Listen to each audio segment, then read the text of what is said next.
কেউ আমার নবীজিকে ছাগলের পালের পিছে পিছে দেখে, তাদেরকে আমরা বলি, তোমরা আমার নবীকে মেরাজে জিবরিলের আগে আগে দেখো না।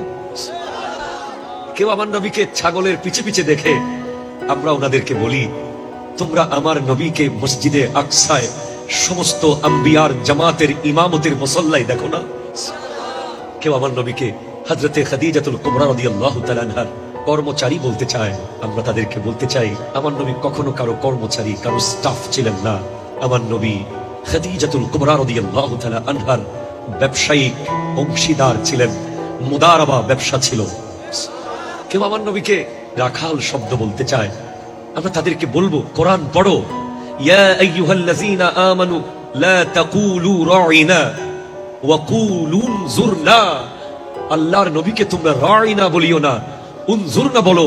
ইমানদারদেরকে আল্লাহ এটাই সম্বোধন করে বলেছেন, কারণ রাঈনা বললে আরেকটা অর্থ দাঁড়ায়, মুনাফিকরা আমার নবীকে রাঈনা বলে রাখাল বলার চিন্তা করতে চায়, আল্লাহর পছন্দ হয়নি। যদিও তারা বলছে না, আমরা তো ওনাকে বলছি আমাদের দিকে দৃষ্টি দেন।